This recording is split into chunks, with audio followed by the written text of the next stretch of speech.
কানাডায় মুসলমানদের সংখ্যা কত? এটা অনেকের প্রশ্ন।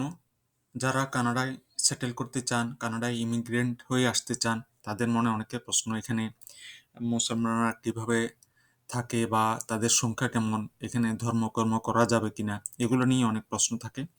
তো সেসবের উত্তর দেওয়ার জন্য মিলিয়ে আসছি। তবে প্রাথমিকভাবে মুসলিমদের এখানকার অবস্থান কি সেটাই আজকের এই ভিডিওতে প্রচার করব।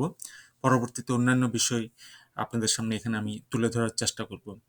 2021 সালে যে জনসংখ্যার একটা পরিসংখ্যান এখানে হিসাব করা হয়েছে গভর্নমেন্টের পক্ষ থেকে, সেখানে দেখা গেছে প্রায় 5 ভাগ মুসলিম এখানে থাকে কানাডায়। আজ থেকে 20 বছর আগে সেটা ছিল মাত্র 2 ভাগ, অর্থাৎ 2% মুসলমান। এই বছরগুলোতে প্রায় দ্বিগুণেরও বেশি বেড়ে গেছে মুসলমান। এবং যেটা খ্রিস্টান ধর্মের পরে ইসলাম এখানে দ্বিতীয় বৃহত্তম ধর্ম হিসেবে পরিগণিত হয় মুসলমানদের জনসংখ্যা বেড়ে যাওয়ার কারণে। কানাডার কয়েকটা প্রভিন্স আছে এবং টেরিটরি আছে, সবগুলোতে মুসলিমরা থাকে।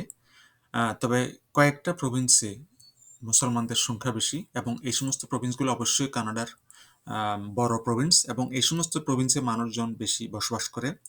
তার মধ্যে প্রথম আছে অন্টারিও। অন্টারিওতে মেনলি শুধু মুসলমানরা না, সব মানুষই প্রথমে অন্টারিওতে আসতে চায়, কারণ কানাডার অন্যতম প্রধান একটা শহর টরন্টো, এই অন্টারিওতেই। এবং কানাডার রাজধানী যে অটোয়া, সেটাও অন্টারিওতে। এই কারণে মানুষজন অন্টারিওতে বেশি বাস করতে চায় এবং এখানে মুসলমানদের সংখ্যাও বেশি, 6.7 ভাগ মুসলমানদের সংখ্যা। এরপরে আছে আর একটা কানাডার বড় প্রভিন্স কুইবেক। এই কুইবেক প্রভিন্সে 5 ভাগের উপরে মুসলমান, 5.1%।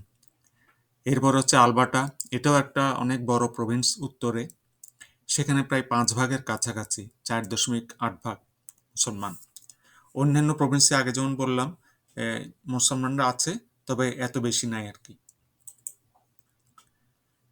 কানাডার বিভিন্ন এজ ক্যাটাগরি আছে, তার মধ্যে কানাডায় মুসলিম জনসংখ্যার তুলনামূলকভাবে তরুণদের আধিপত্য বেশি।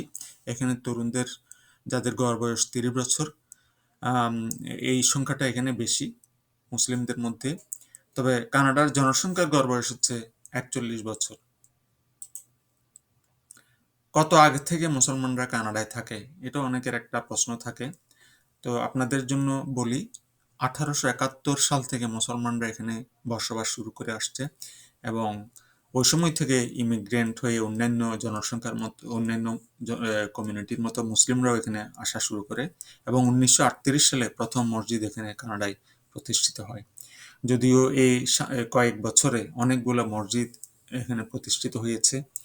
আমরা যে এরিয়াতে থাকি, টরন্টোতে, বাঙালিরা যে সমস্ত এরিয়াতে থাকে, এখানে অনেকগুলো মসজিদ। তো এই সমস্ত বিষয়গুলো আরো পরে আপনাদের সাথে শেয়ার করব।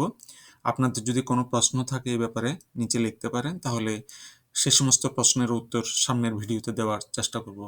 সবাই ভালো থাকবেন, সুস্থ থাকবেন।